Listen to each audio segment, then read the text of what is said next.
All right, good morning, everyone. Didn't hear any noises from any of you. Where is... Hold on a second here. Well, there we go. All right.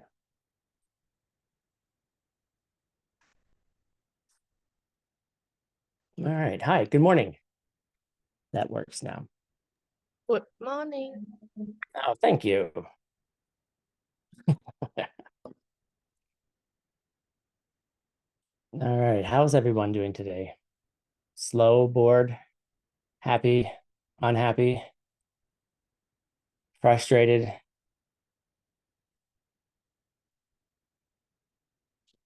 I don't know. I can't tell what's going on with you guys.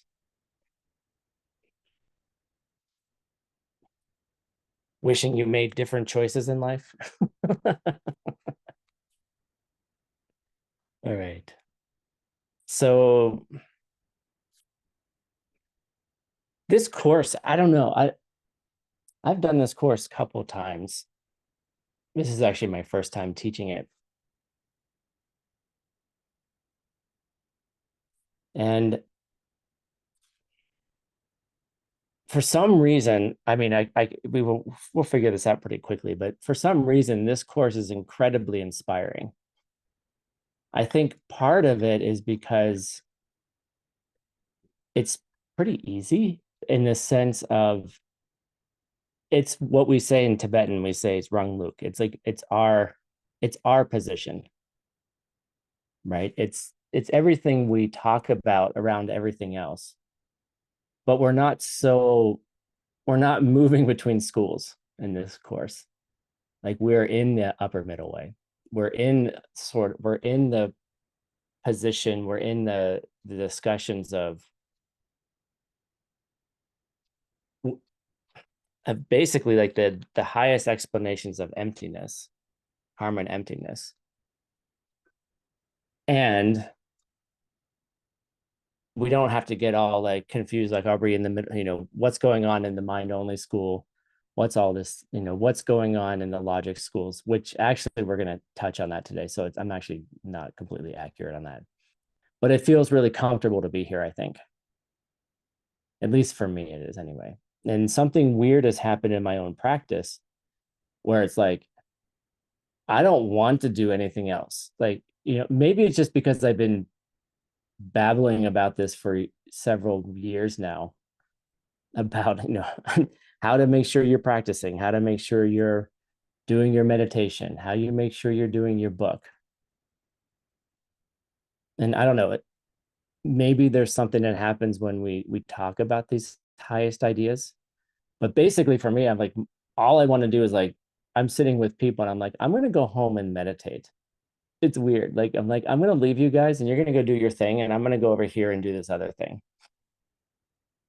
And I've been thinking about like, what are the seeds to have that? Because it's been a while since I've had that kind of, I don't know what to call it, passion, and, probably some of it has to do with, just constant practice where like, even when you're not having a good day, and this is where I want to go with this, even if you're not having a good day, or you've been mired in the weeds, of life or of samsara, or let's just call it general life suffering. Like the day in and day out of, I don't know. I go through these periods of time where I'm just like, I'm tired of the effing bullshit of samsara, frankly. I'm tired of it. You just wake up and you're just like, why do I have to do this again? Like I see a couple smiles. There we go. I finally got a couple smiles. God dang. It's like pulling teeth here a little bit. Okay. But it's like, why do we have to keep going through the same things over and over again? Why do we have to keep feeling the same emotions? Like, I don't know if you get tired of it. I just find I actually mainly just get tired of myself. I'm like, why do I do this? Like, why do I feel this? Why do I feel hopeless or trapped or or the opposite side of it, kind of like depressed, and there's nothing else that I can do. So might as well just give up. Right. And then there's times when, like, those those intense emotions aren't as strong or as pervasive. And that's where I started working for myself. I was like, all right, today I don't feel as bad as I did yesterday. I'm not as upset as yesterday, or I'm not as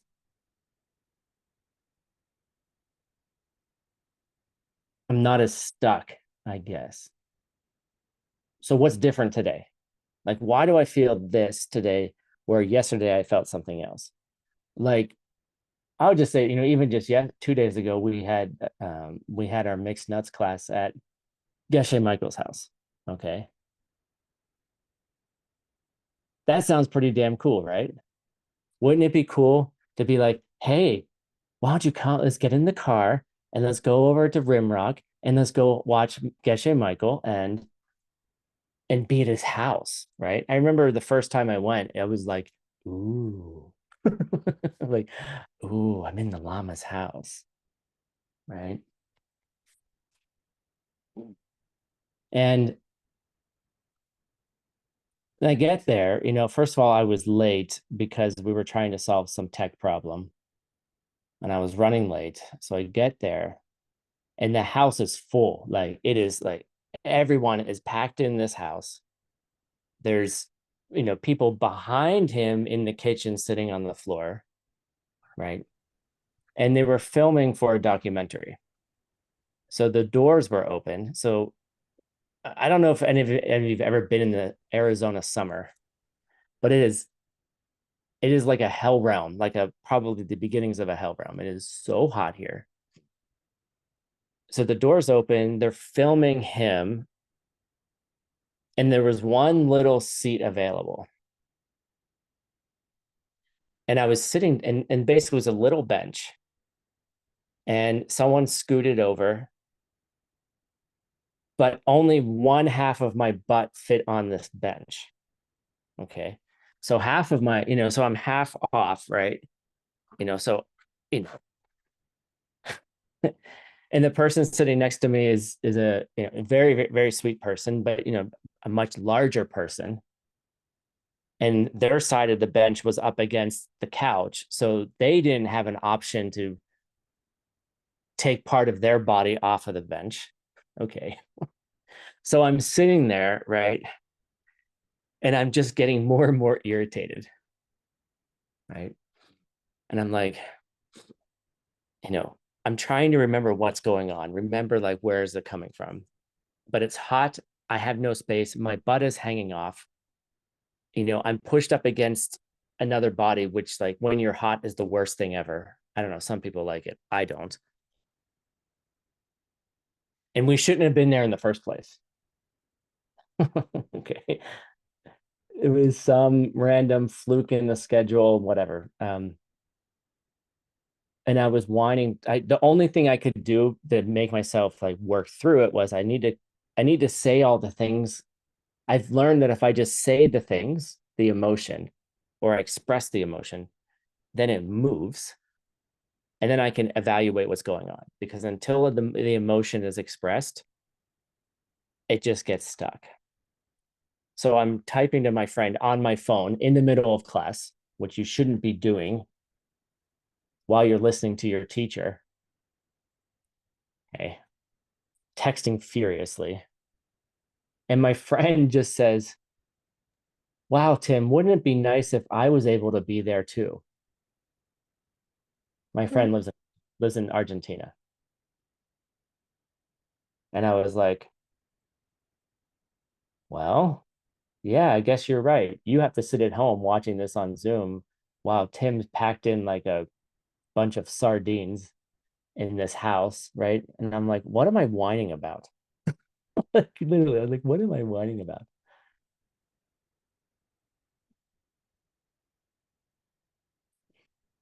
And then I was like, oh, I'm creating all of the bullshit right now.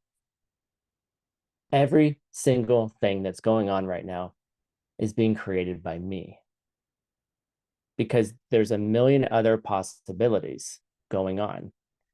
How many of you would have loved to have been in Geshe Michael's house? Whether it was 35 degrees Celsius or whether it was 0 degrees Celsius, right? Whether there were 2 people there or 35 people, right? How many of you would have rather have been there versus watching the classes on Zoom? Probably a lot of you, right? And then I'm like, I was looking around the room and I'm like, yeah, a lot of these people don't look uncomfortable. Like, I'm the only one who's uncomfortable. Why am I the one who has half of his ass off the chair? Why is my back hurting? Right. And I just like, I started like thinking every experience I was having could have been something else. It could have been a paradise of angels. And I was the only idiot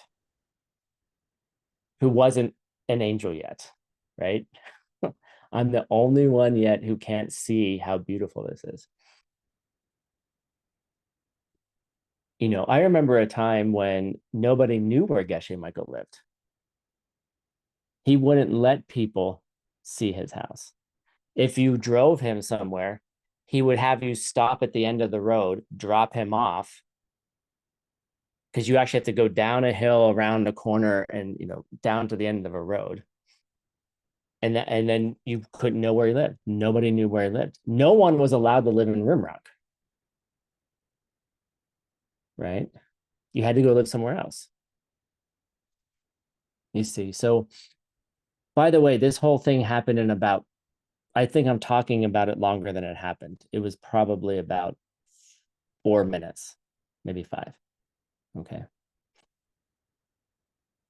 But I used the tools that we're learning in all of these classes to move me from a place of irritation, uncomfortable, me, to a place of gratitude, acceptance for what was. Okay, fine. It's 35 degrees. All right. You'll be fine, Tim.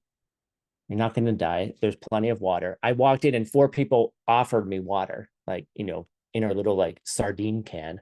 Like 4 people were like handing me water. And I'm like, no, I don't want the water. I brought my own.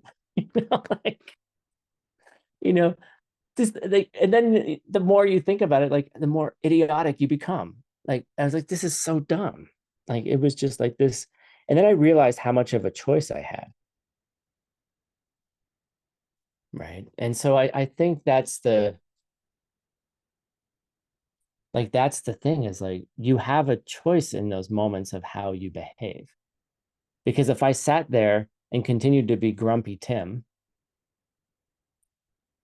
like maybe I wouldn't have seen the magic. Right. Maybe I wouldn't have met some really cool, awesome people. Maybe I wouldn't, I met some really awesome people because I'd let go of this expectation. And as I let go of it, then actually 3 more people came in after I got there. I don't know how they found spaces, but, you know, some new people were in town and they were incredibly creative and awesome. And if I had been grumpy, I just wouldn't have even seen them. And so I connected with some new people that I might become friends with. The filmmakers. And then there's someone there who's making a documentary on Ani Pelma, and many of you don't know her. She was one of the first nuns in, well, I don't know if she was ordained by Geshe Michael or not, but she worked with Geshe Michael. So she passed about 3 years ago, 2 years ago, 2.5 years ago. She died of cancer. And yeah, Solange was there, Julia. So she walks in, right? This is the student. This is the student. The student who's doing the documentary on Ani Pelma walked in the door, right? I'm like, I started talking to her, and we started talking about Pelma. Like, I'm going to meet with them today to discuss who Pelma was for me, because I didn't know the entire life of Pelma. I didn't know, apparently, the personality she had when Geshe Michael met her and the personality she became. The person she became shifted entirely because of the practice. She's a very fiery person. She did 2 3-year retreats.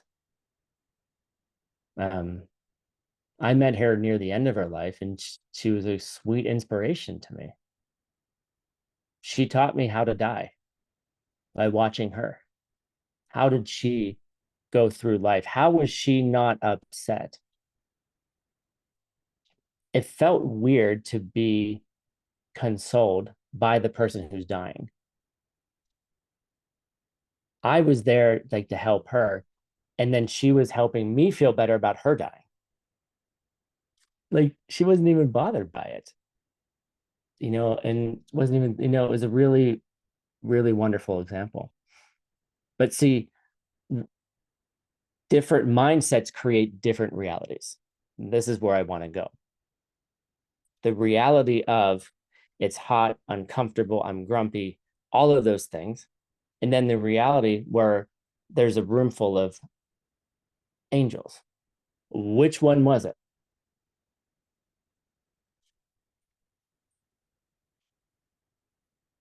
Which one was the real?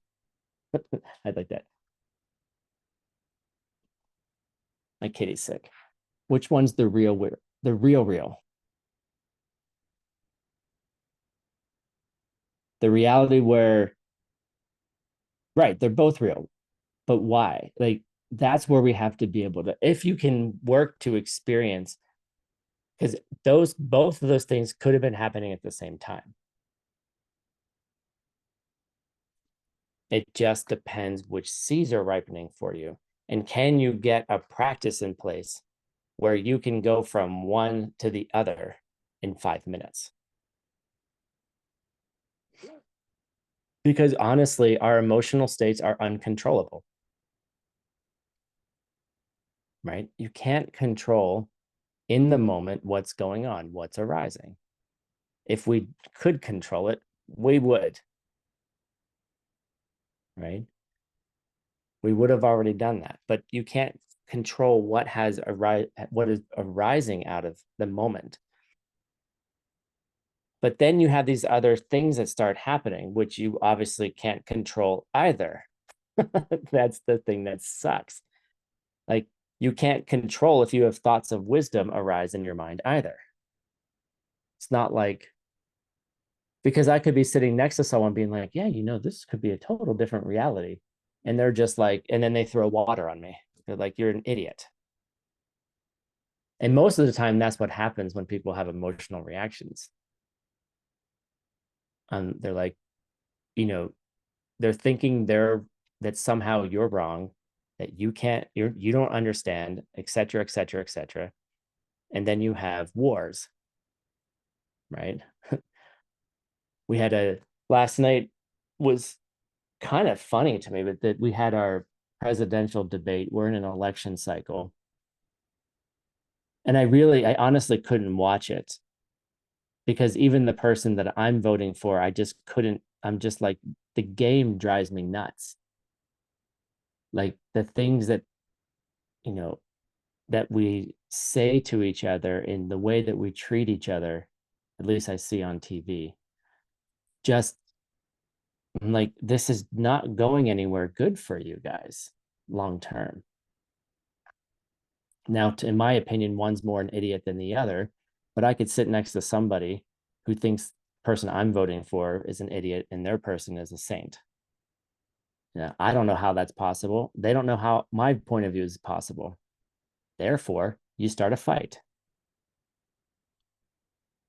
I'm right, you're wrong. No, I'm right, you're wrong.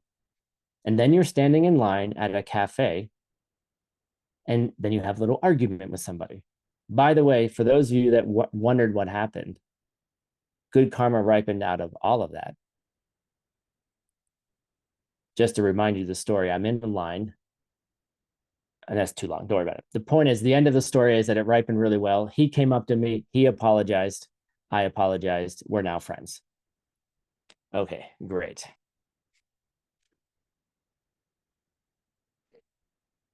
But the whole point here is there's a reality that's appearing to you right now, whether you like it or not. There's a reality that's appearing to you. And how do you take that reality? Meaning, how do you hold that reality? How do you engage with it? Do you believe what you're experiencing?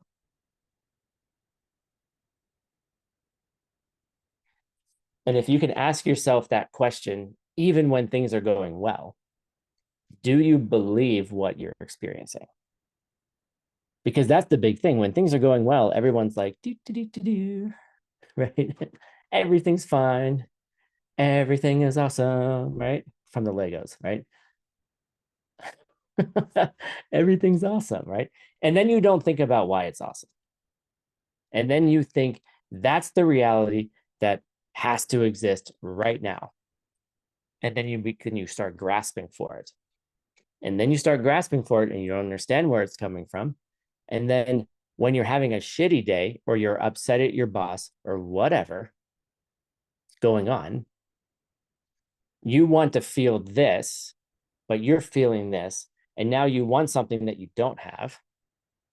And you don't understand why you don't have it. And you don't understand why you have it having the crappy day.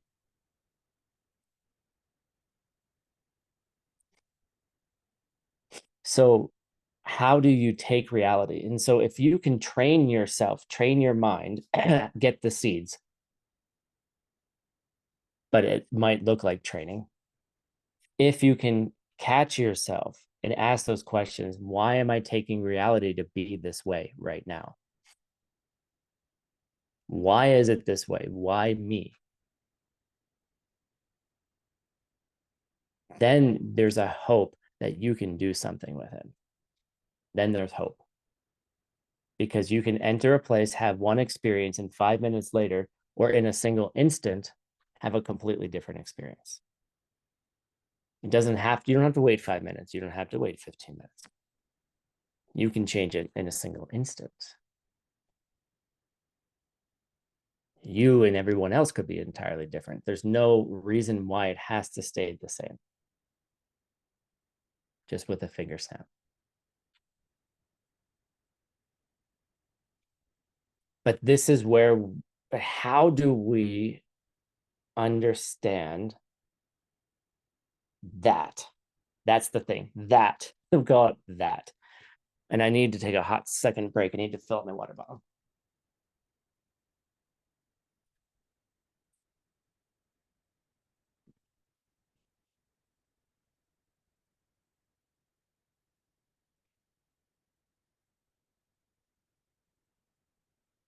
Advertisements.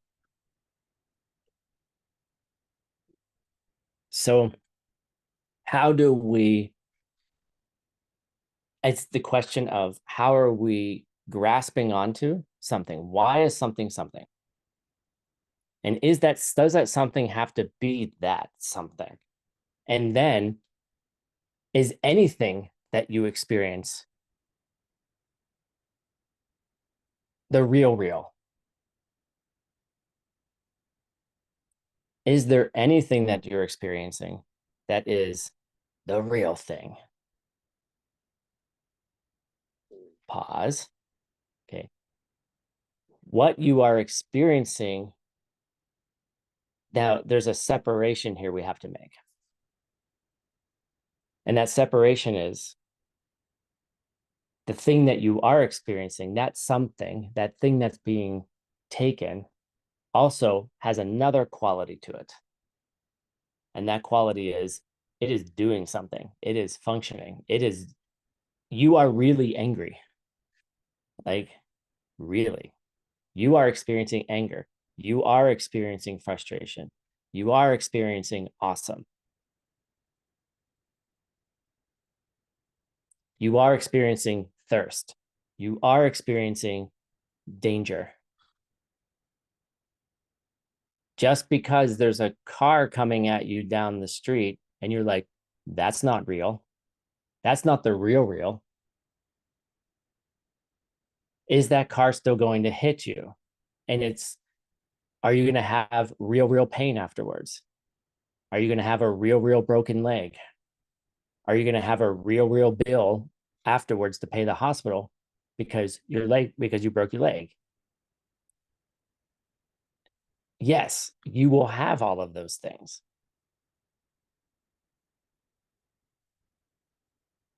Or maybe you're one of my friends who's having some serious medical problems right now. And something weird is happening that she's gone blind in one eye. She can't see anything. No light. It's like the lights are off. And now the other eye is starting to go.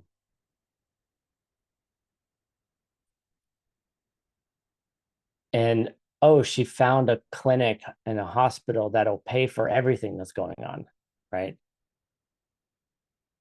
She has the best medical care there is for this whatever's going on, and no idea what's going on, right?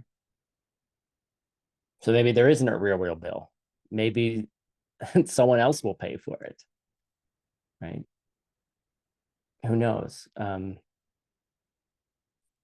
But we have to understand that what we're experiencing is real to the extent that it functions. Yes, I am uncomfortable. Yes, it's 35 degrees. Yes, half of my butt is hanging off the chair. Right?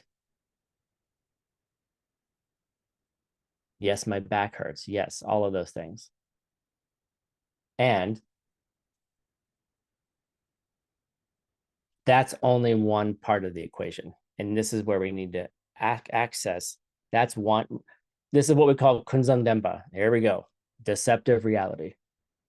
Illusion. Okay.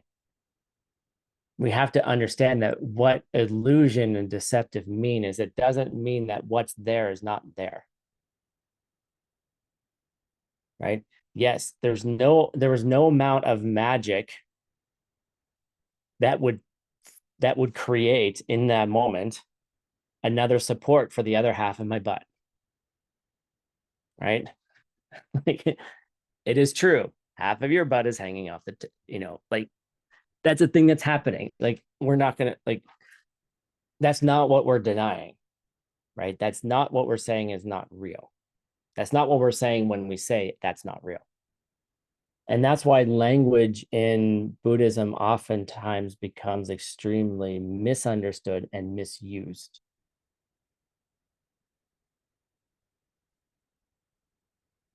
And this is why I want us all to be very careful about what we mean. Even the word kunso, right? Fake reality, illusion.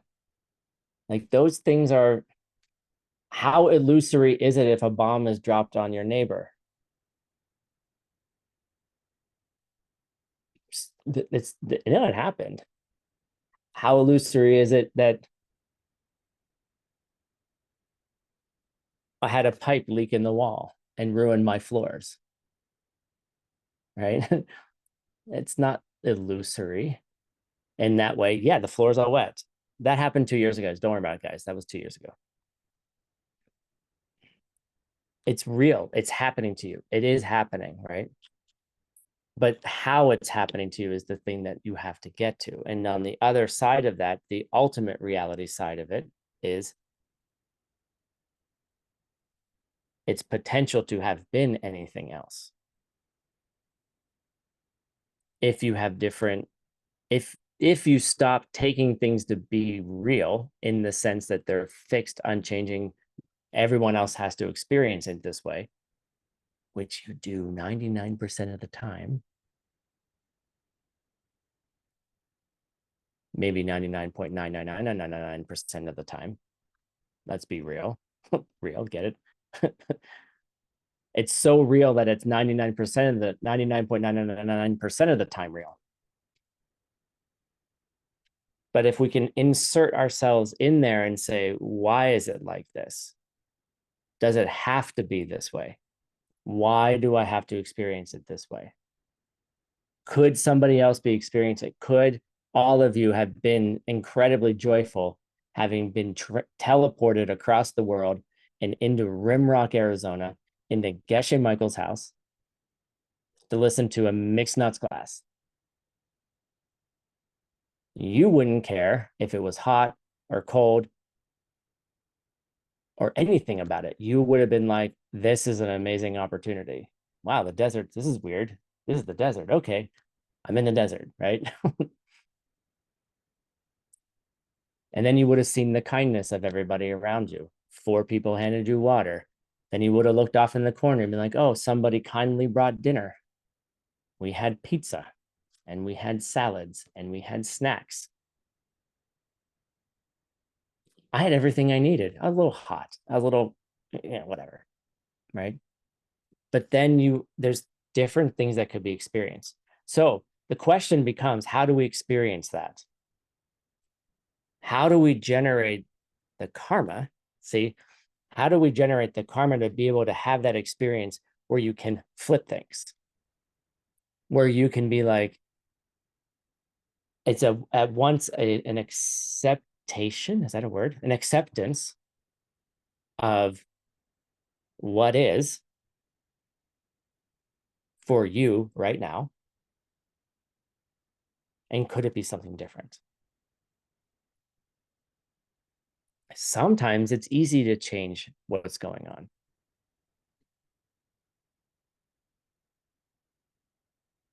Other times it can take an entire lifetime to change things.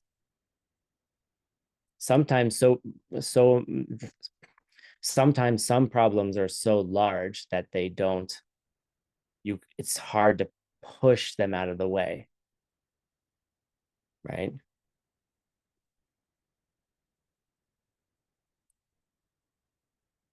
Even with great worldview.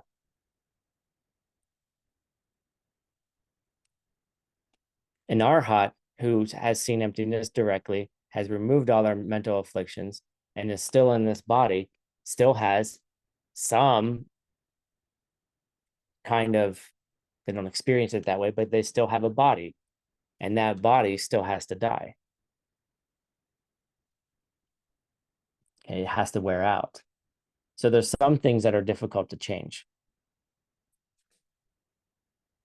But if we can understand how we hold on to reality, how we hold on to ourselves, then we have this hope that things could really change. And I have just blown up my entire class.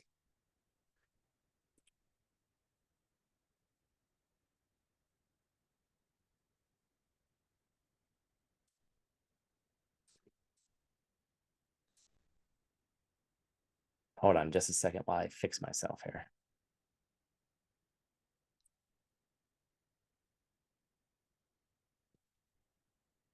Okay. It's not that bad. It's not that bad. If you listen to the original class that Geshe Michael gave in this, we're going to talk about it a little bit later, but he talked about how one comes to have that experience where you understand perfectly where all of this is coming from. Okay. So what I find really interesting about what I just did is I did answer question number 1 on your homework. And just to be very clear, just so you can answer that question, because people have complained that I don't explain everything, is that this view that things exist truly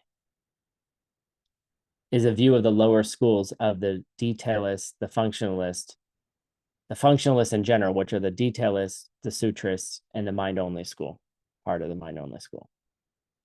Okay. But they believe that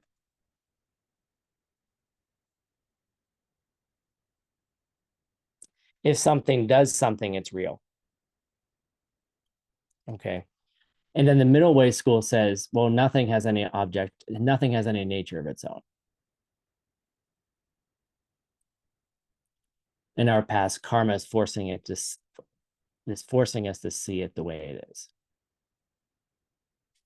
So you can see in the schools of Buddhism,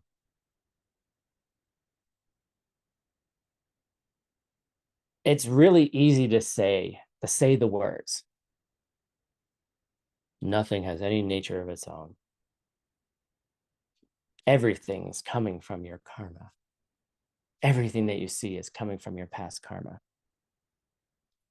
You can say the words. But the other schools teach you how you actually perceive it.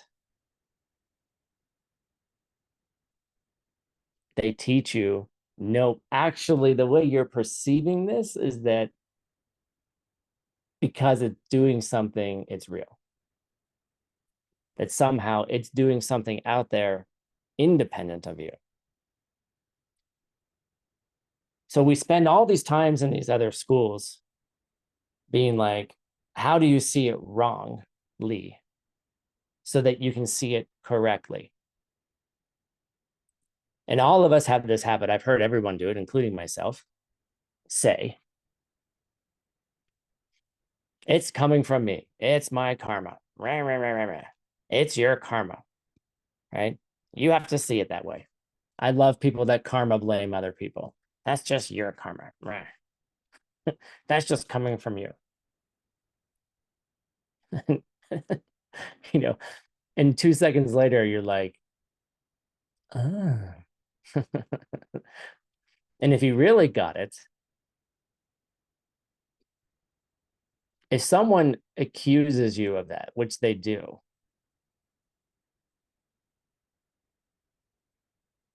you know, that's the affliction of our group. It's just coming from you, right?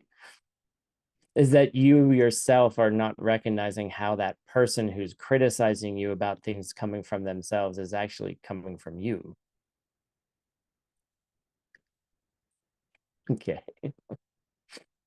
And then they're simultaneously criticizing you with wisdom. What's that all about? Maybe your karma is getting better. But you see, moving into the upper middle way becomes easy because that's the language we're used to. But it's not what we're used to actually, it's not how we're actually used to perceiving things. We don't perceive things like the upper middle way explains it. We're stuck in some other school somewhere. So on one hand, it becomes really easy, but on the other hand, because we can just say the things, but on the other hand, to actually catch yourself doing the wrong thing and then being okay with it and not judging yourself for it. Don't judge yourself because you see things incorrectly. We all do. Yes. We all see things incorrectly. Even an Arya who has seen emptiness directly, after they stop seeing emptiness directly, they still they still perceive things incorrectly.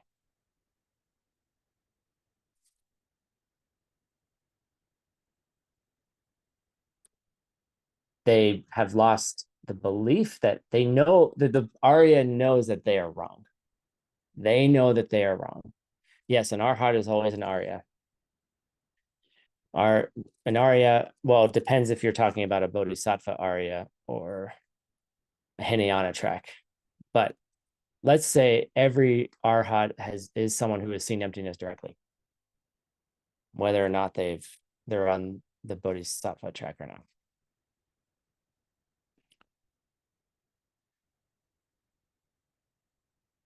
But even an Arya still perceives things incorrectly. They can't stop it. So just freaking relax. Even the Arya sees it wrong. Okay. It's okay. It's okay, right? Don't judge yourself.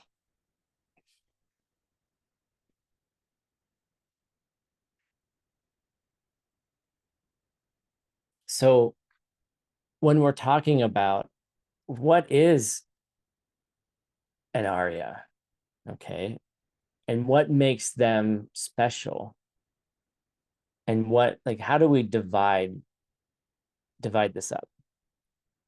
So here we go. We're going to start dividing things up.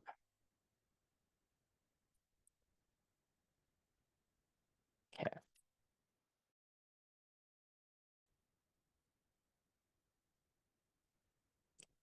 Here's your first Tibetan word of the day. Sosokewo. All right. And it doesn't mean that, but it's like a so-so being, right?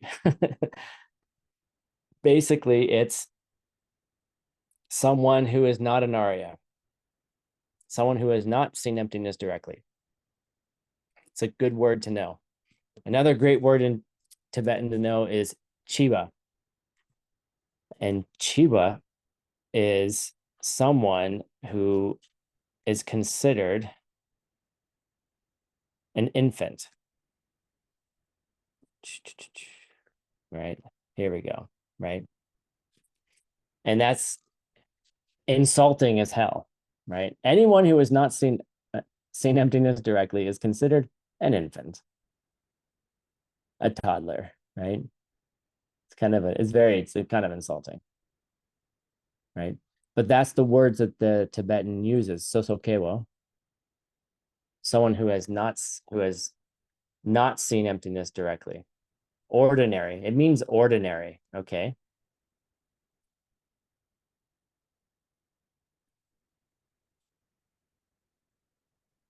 And so then basically what we're saying is there's only two types of people in the world: ordinary beings, right? And then extraordinary beings. How do I want to do this? I want to do it like this. Okay.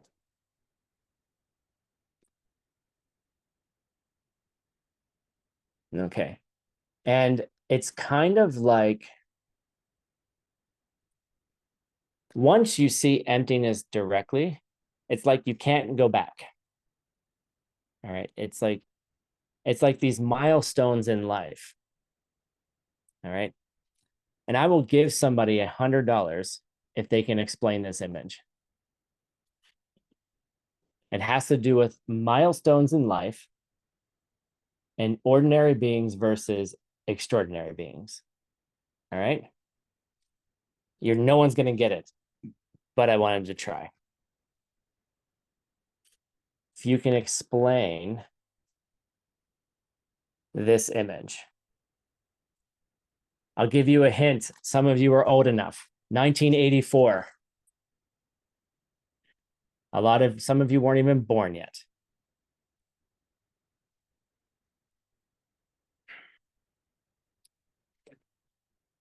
Is anyone going to be able to figure this out? AI would not let me do what I wanted to do because I was violating copyrights. But this is what AI produced. All right. I didn't think anyone was going to figure it out. So no, you're glad you're in the right area, Luisa. Kind of. In 1984, you're close, Julia. Not the you're now we're getting in famous people. 1984,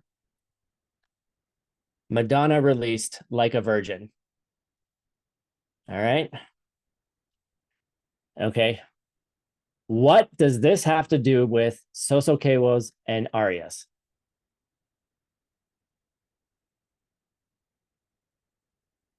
You will never forget this. You cannot go back. Once you're either a virgin or you're not. Okay. Oh, come on, Julia. It's close enough. Maybe an Arya pretends to be a Sosokewo. That's really intense. That's good. Good job, Julia. Right? Once you've seen emptiness directly, you can't go back, right?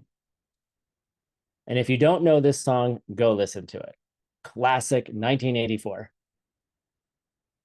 right? And so just for shits and giggles, that's what AI interpreted this image to be, to not avoid copyrights. And I knew you wouldn't figure it out. And I just thought it was really funny. But the point is that it's like it's a milestone in one's spiritual development that once you reach it, it is like you can't go back. And secondly, you are such, it's in such an extraordinary experience that it completely changes you forever. You're called a stream mentor, that you are then on the way out. You are on your way out. Tonglam, path of seeing.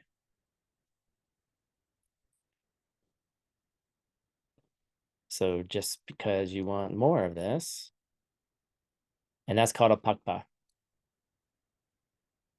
All right. An extraordinary being, a higher being. You might look the same to everybody else, but you've had certain experiences that no one can deny that you had them. It doesn't matter what anybody says to you. You cannot, no one can convince you that you didn't have the experience in the first place. Okay.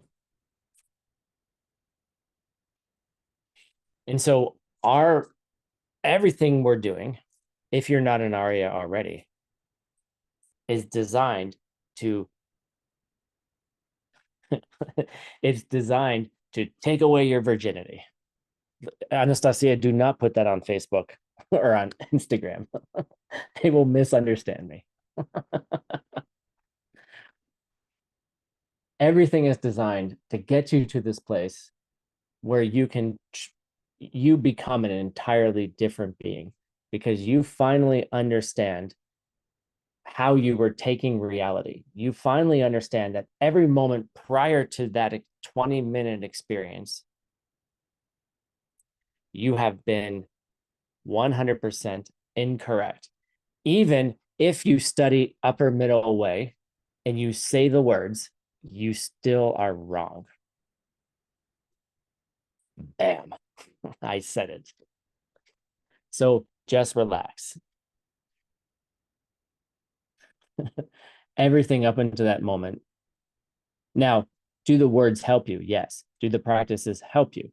Does thinking where things come from help you? Yes. Can you sit in a room that's irritating and turn it into a room that's not irritating before you see emptiness directly? Yes. You can do all those things. You ask the questions, you do the steps, you do the things. You ask the questions. Why me? Why me? Why do I have to experience this?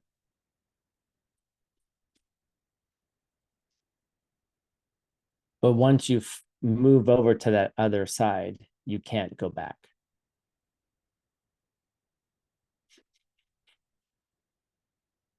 Go watch the video. I'm sure it's 1984. It was good.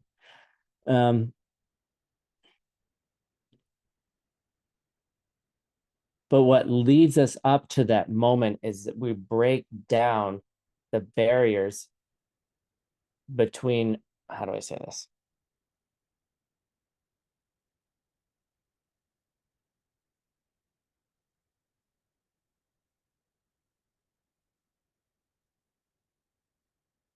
You work to understand how it's possible that something becomes something.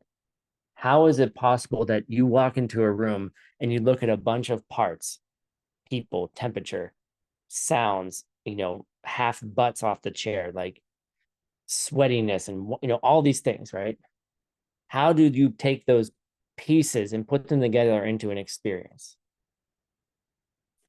How does one put those puzzle pieces together to create their reality? Right? And how do those parts become that whole experience? How does a part become the whole? How does a pen become a pen? Mess here. My desk is a mess. You guys can't see it. I cleaned out this area right here, so you can't see how messy it is. And I left last night's dinner out. Anyway, okay. So how do things become things? How do parts become parts? How do you put all of those things together? And when you can see for the first time that you're putting those parts together, you see the parts become the thing. Like you look at the pot and you realize that you're not looking at a pot. You're looking at the parts of the pot. You're looking at a little round thing, and I'm going to get you to the pot. So you can have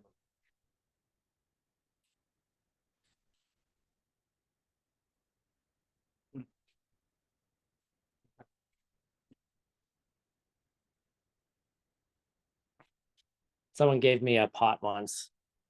What a great thing, right? They gave me a pot. Here we go, right? So you're looking at a pot, right? On your stove, right? This is the pot. Okay. When you're looking at it, let's go this way, right?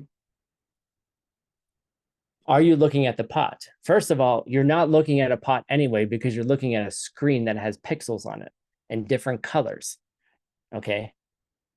Your screen is a perfect example of what your eyeball is doing. You think you're looking at Tim.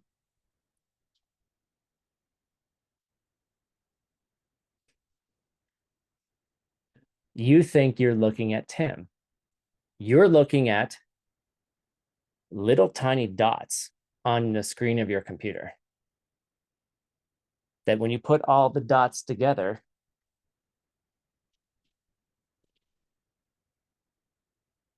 it becomes Tim. Are you looking at Tim right now? Impossible. First of all, it's impossible because I'm not in your computer. I'm sorry. I'm over here in Sedona. Secondly, you think you're looking at Tim. I think I'm looking at Janet. I think I'm looking at Anna, but I'm just looking at some dots on the screen that are in a shape of face and hair and smiles and eyeballs and glasses and shirts, right? When you're looking at a pot, you're looking at some shape. You're looking at a roundness. You're looking at a longness. You're looking at color, right? When you're looking at it, you don't see you don't see the whole pot, right? You think there's a bottom here. What if there's a hole in the bottom? Is there a hole? But your mind creates a whole pot. The moment that I brought the pot onto the screen, you were like, oh, pot. That's a pot. Tim brought me the pot. Okay, great. Wonderful. Right? Here's the inside. Here's the bottom. Here's this side. Here's this side. Okay. Did you see the whole pot yet? Tell me when you see the whole pot. When do you see the whole pot, everyone? Tell me when. Have you gotten enough? Have you seen everything yet? Come on. I mean, there's only a few more angles I got left. I mean, I can do some interpretive dancing too, right? Come on. When do you see the whole pot? Have you seen the whole pot yet? I've seen almost every single part. No more dancing. Oh, come on. I am a great dancer.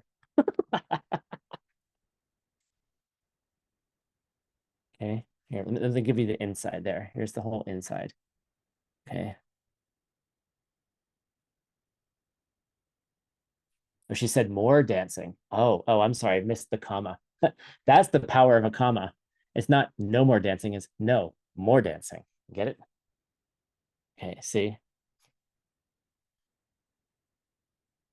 When will you see the whole pot?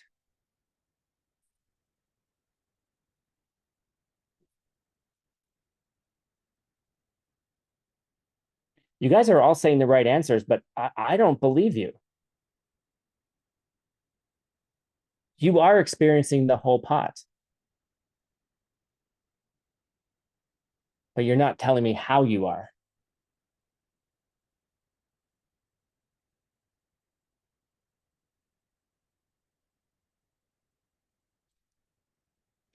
Right. You put together all the parts, right?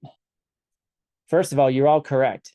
And if you don't, you got to think about it. You're never looking at the whole pot with your eyeballs. Okay. As I'm spinning the pot around, like, you know, like in a game show, like one of those, like, how much does this pot cost? If you're within $1, you win the pot and you get to go to the showcase showdown, right? Right. The pot spins around and then like the person goes like this and is like, look at the great curves on this pot, right? But when you're spinning the pot, you're never seeing the whole pot with your eyeball at any given moment, right? Right? But you're only seeing parts. But somehow this pot, you are experiencing the whole, you're experiencing it as a pot that can do something, but you never experienced the whole thing ever in your life with your eyeballs. My friend who's going blind now will have to experience pots, if hopefully she will get better, like this, right? Or someone's going to go like this and it makes a noise, right? Did you know the pot made this noise? Well, I guess, but if you hit it with something else, it'll make a different noise. How about my cat scratcher? Okay, well, that makes a different noise. I don't know if you guys can hear it because Zoom. But you're never perceiving the whole pot ever with your eyeballs or your hands or your sounds or your tastes. I'm not going to lick the pot. That's for the after hours class. So where are you seeing the pot? Right? How are you seeing the pot? And if you can understand that that pot is an image in your mind, that that's the only thing that you is ever was a pot. Okay. Then you have a chance of getting out of these stupid cycles that we're in. Right? There's this moment where if you can catch the moment where you didn't see pot, but you saw parts, and then you saw the seed open in your mind, and that seed became pot, and you realized you weren't ever looking at pot, you were looking at a perfect image in your mind. That's called chuchok. That's the highest dharma. That's the peak experience. That's the highest thing you can see before you see emptiness directly, because that will force you into the direct experience of emptiness.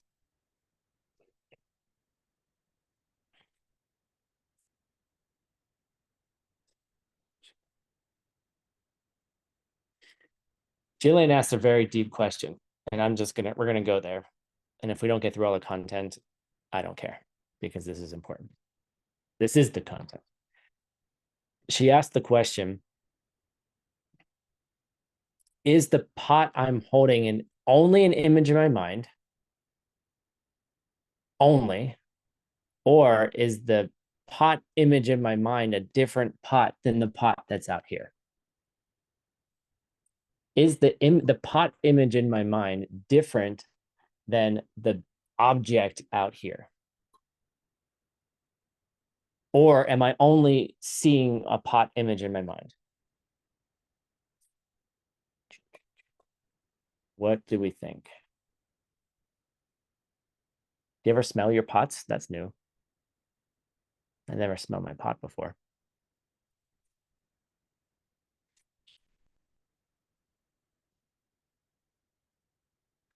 Is it only in your mind?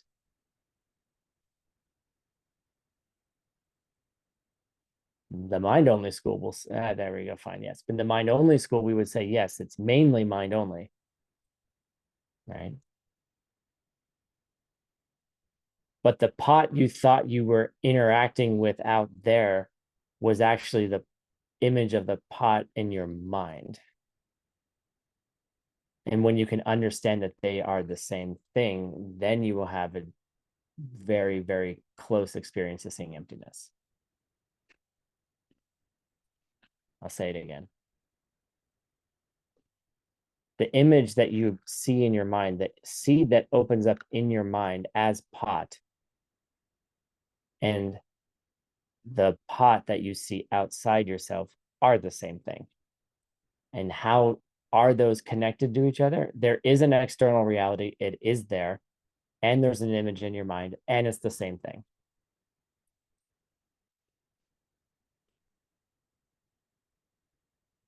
I'm walking on an edge. I'm going to stop there.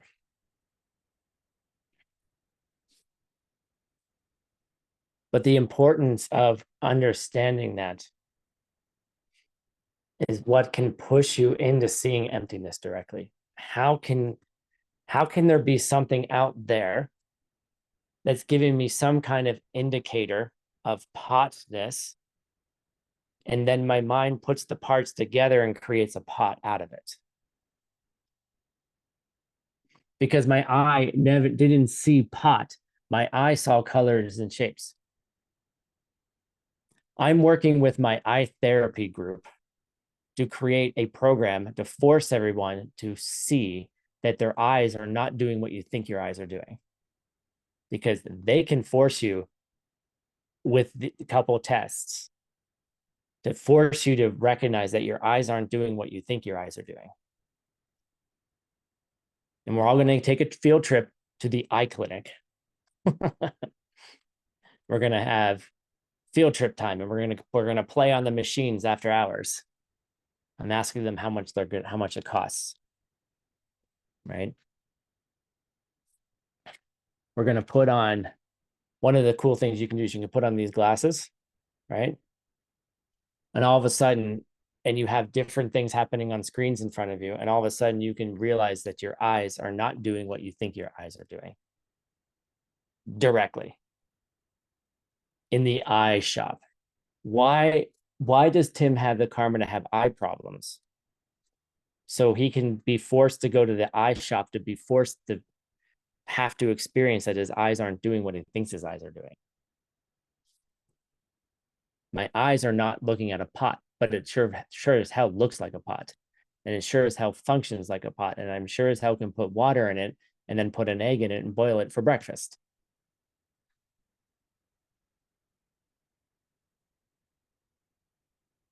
But when you can slow that process down by meditating regularly, maybe you can catch that your eye isn't seeing what you think it's seeing. And it's never was seeing it, and it was never that way. But you're interacting with an image, the perfect image in your mind of a pot. That pot is a perfect image in your mind. It's not the pot, it's potness. And then you interact with this like it's a pot. And you do things with it. You put water and you put eggs in it. You hit people over the head when they come into your house, right? You smell it. It's weird. You know, whatever you do with a pot. You know, little kids put pots in their heads, right? Right? So it's the hat. They put hats on their head, right? My head's too big for this pot, right? Like, and that's why kids are cool. It's also a drum too. Yeah, if you have little kids, they will hit things. They'll run around the house, and you'll be like, shut the fuck up.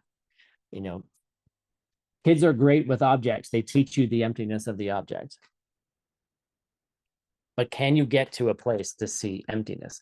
Question: is the emptiness of the pot different than the emptiness of your mind?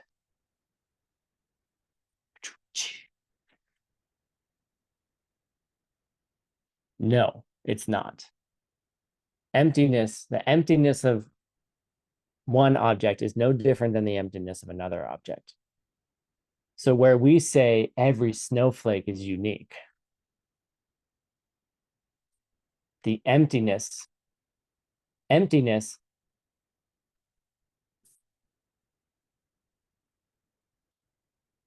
Sorry, my cat's not doing well. The emptiness of your mind, the emptiness of a pot, the emptiness of your finger is the same emptiness. Excuse me, the emptiness is the same. All right. The emptiness of your mind is the same as the emptiness of the Buddha's mind, for example. Emptiness is the same. The emptiness that you experience when you see emptiness directly is the same emptiness that a Buddha experiences when they're living their Buddha life. Okay.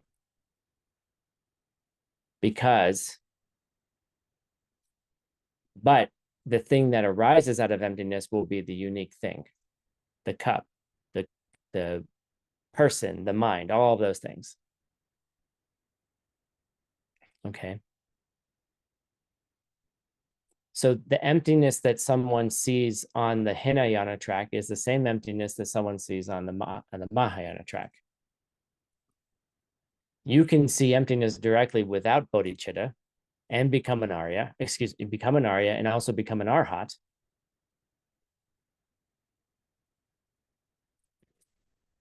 Regardless of whether you have the wish to remove the suffering of all living beings.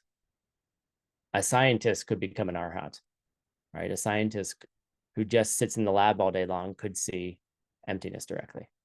So there is no difference between the emptinesses. There are as many objects as there are in the universe, there's that many emptinesses. How many emptinesses does the pot have?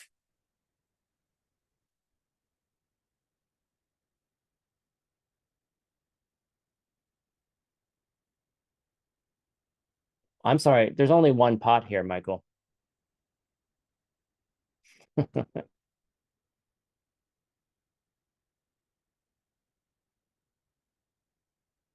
If you're seeing the parts, well, okay, so how does it have many emptinesses if it's one thing? It's a pot.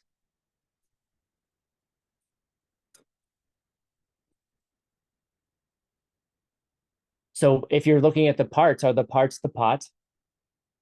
If I take this handle off, let's just look at the handle, right? There's the handle, right?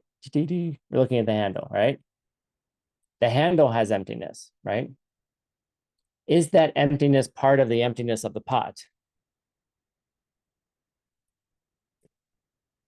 You got to think about that. As many objects as there are in the world, there are that many emptinesses. But how many objects are there in the world?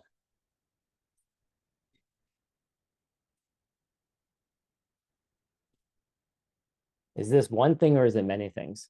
Depends how you count them. Oh, so there's a relative amount of objects in the world? You got to ask. You got to think of these things, right? A Buddha can see all knowable things, past, present, and future. So how many things can they see? I don't know. Think about it. But the emptiness that a Buddha sees is the same emptiness that you see. So your direct perception of emptiness is no different than the Buddha's direct perception of emptiness. But if you see it for the first time, probably you will not come out as a Buddha right away. And I say probably because there are some, what do we call those? What do you call those things in science where there's like you have the trends, but then you have outliers? There's outliers. Like there are some outlying cases where it could be possible to see emptiness directly and come out as a Buddha. Very few times does that happen, but it's possible. It can happen through the death process, for example. Unlikely, but it's possible. All right.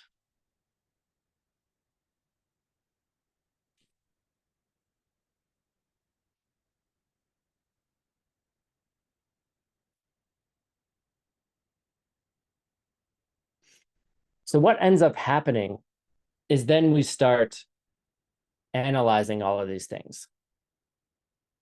All right. And our minds want to make sense of it. And so the question comes up, how much time do I have?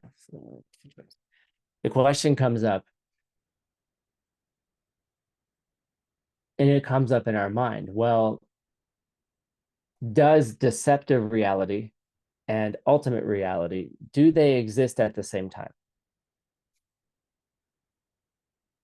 Okay.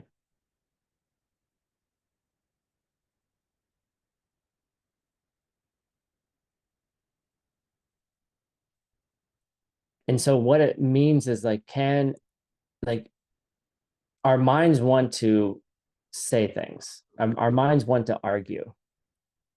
So if someone comes up to you and says, if functional things have no nature of their own, then we say, well, then it can't exist at all.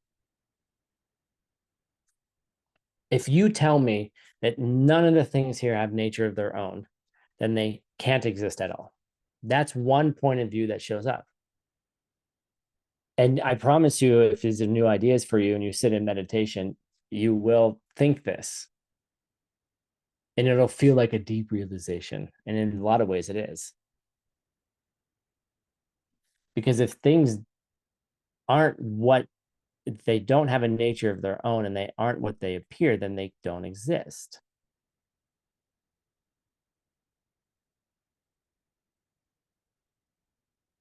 There's obviously a problem with that because they do exist, but it's how they exist. Now, the other thing that happens in our mind is that when we say things exist, that they must have, well, of course, they must have some nature of their own, because that's how we interact with all of these things, right? All of these things have natures of their own. The pot, the water bottle, Tim, you. And that's how we actually interact with most things, is because they have a nature of their own, right? Like they're doing something out there. They're doing something to me. So this idea of deceptive and ultimate reality coexisting, and here's my picture for it. Just if you want to, guys, it's like it's a bumper sticker from the 90s. Okay. And people still use it, right? That all religions can coexist together, all peoples, all ways of life, right? But the problem is our minds will be like, well, no.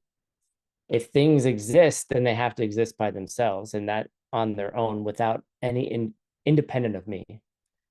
But if you tell me if you tell me that they don't have a nature of their own, then they don't exist at all.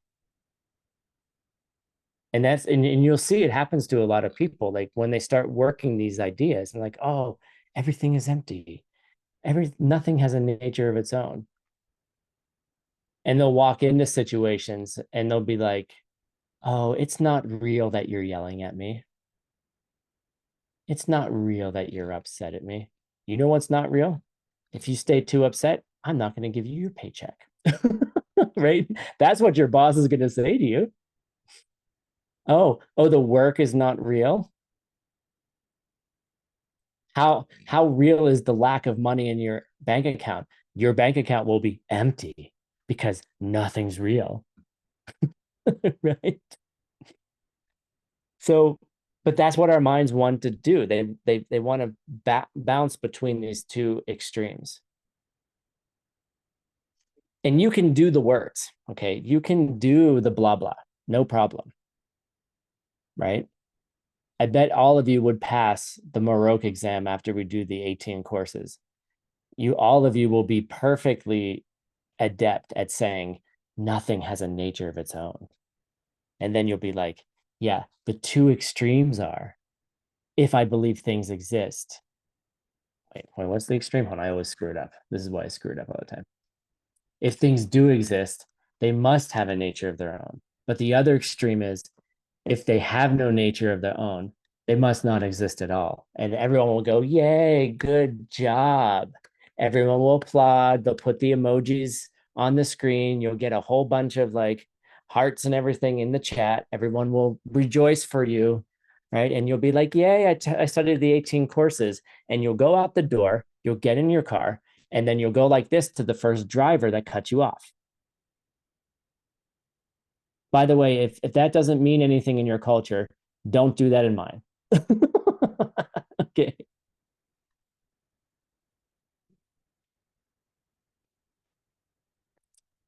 You know,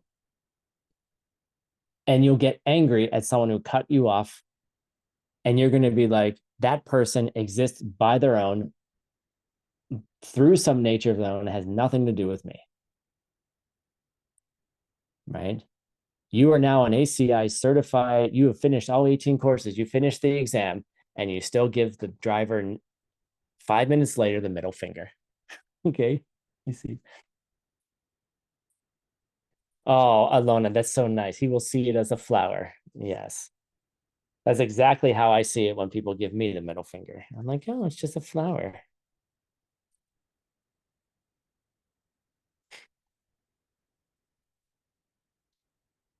So, right. But you have to learn to experience it, right? Like the other day, I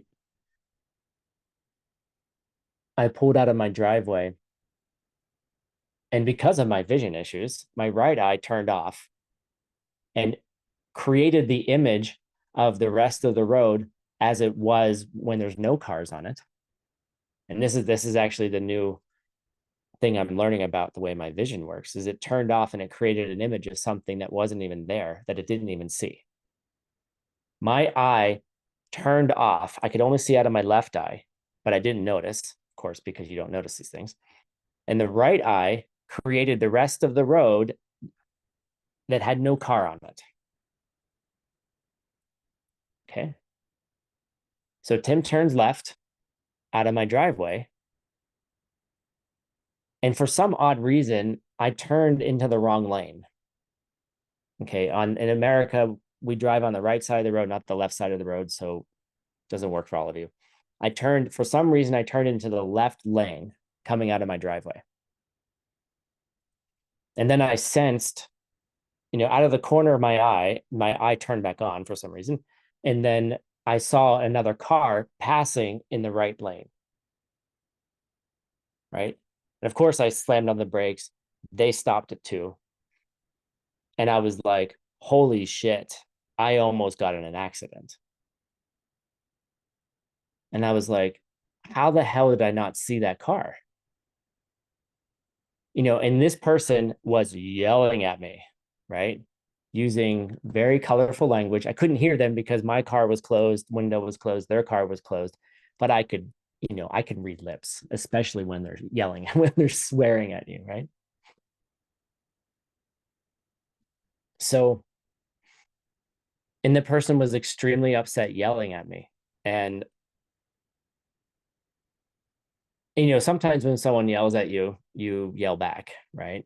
But in this moment, I was just like, I'm so sorry. I'm so sorry. I was being like, it's okay. It's okay. We're fine. We're safe. Nothing bad happened. I'm sorry. My fault entirely. But I sat there and I was like, holy crap. My brain filled in half of an image that wasn't even there. You see, it actually was a kind of cool experience. Like to recognize that this half of I wasn't seeing this half of reality, right? But my brain superimposed from a memory of the road onto my eye, and I was seeing the full road, and I turned left.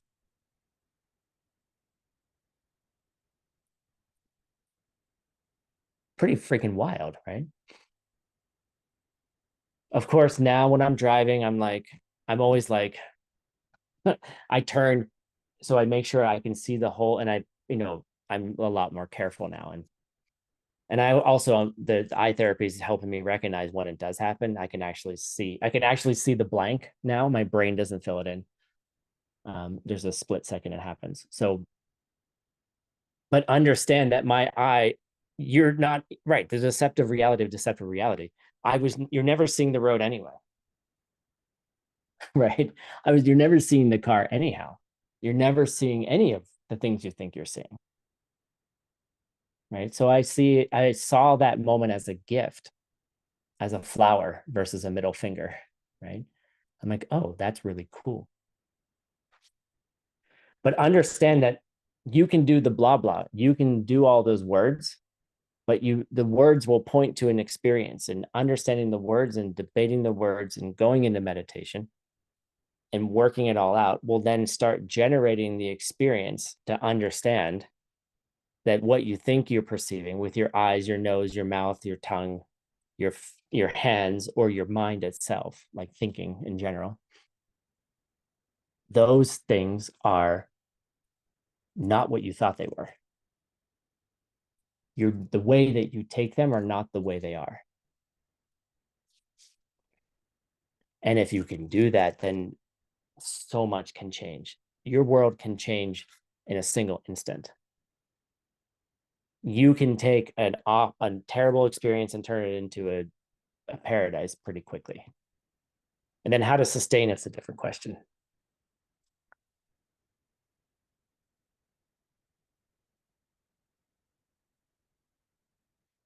We did that. We did that. Mm-hmm. All right. There's some random question. Tim, could you please repeat this phrase you just told? I'm sorry.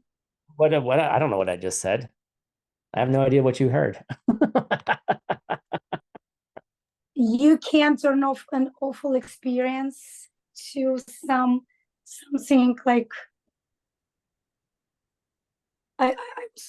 yes, I'm sorry. I probably tried to say that you can transform any experience into something different if you have the seeds to do it. And the seeds to do that come from working through these ideas. Don't think don't think that just because you can say the words that you are a Madhyamika Prasangika. Just because you can say the words, nothing has a nature of its own. Oh, if I think things exist, then they must have a nature of your own. That's wrong. Or if I think things don't have a nature of their own, then they can't exist at all. Oh, I don't believe any of those things. I'm in the middle. Okay, you can say the words, but they point to an experience, and they help plant the seeds to be able to experience that thing directly. This is why I find Buddhism really cool. And there's so many different ways to present this same idea. You know, I was discussing, I'll finish the rest of the material next class. I was discussing with a friend of mine some controversies between various current Buddhist schools.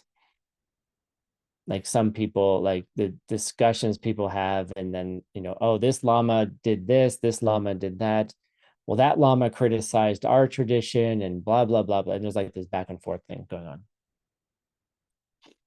But if you really take the time to understand the four main, they're not the traditional schools of Buddhism, but the four main, what do we call them?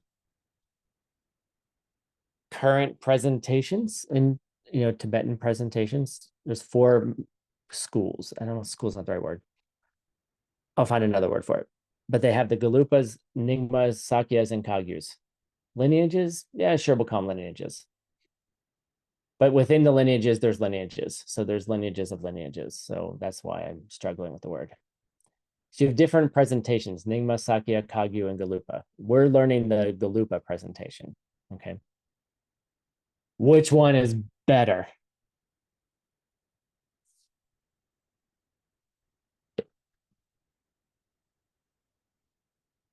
And this is why the controversies start, because if you read text in each of the traditions, they will say, this is the best explanation ever. This one will help, blah, blah, blah, Even Pabonka says it sometimes. This is the right way, you know. But they're all pointing to the same thing, and they're all paths to the same thing. Oh, should I study Sokrim or Sokchen? Which tantra do you want to study? Well, they both do the same thing. Choose one and do it. Which one works for you, right? This presentation works for a certain type of mind and a certain type of person, but the other presentations do the same thing. Now, will the Galupas say that the Galupa presentation emptiness is the best? Probably. But why would they say that? Are they being sectarian? Are they being prideful? Are they being disrespectful of other lineages? No. Maybe the person is just trying to inspire the people in the class to study and do the work. You know, all paths. What's the Tibetan? Tartu. What is it? I know Roxana knows it. What is it, Roxana? Tartuk Tikmachik. All paths lead to this, to the one goal. Tartuk, freedom, Tikpa, like path, chick one. All paths go to the same goal. Okay. So don't think because you have an explanation of emptiness that is the best explanation of emptiness, that it's any better than anyone else's path. Is the explanation of emptiness self-existent?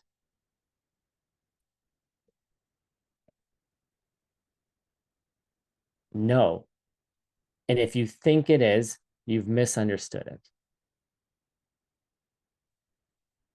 If you think the words have any power of their own, you've misunderstood it. If you think a lineage has any power of its own, you've misunderstood it. If you think getting tantric initiation and getting a sadhana is tantra, you've misunderstood it. There's nothing in the text that is tantra. There's nothing in my sadhana, right? There's nothing in here that's tantra. Screenshot it, go for it. Okay, there's nothing in there that's tantra. I don't even know what, I know what page I opened up. Someone screenshot it, send it to me, and then find your secret message. Okay, maybe there's, but maybe if you have a certain type of practice, it is tantra. And that's what where the seeds come in. That's where you have to understand that things are things because you have the seeds for those things to be those things.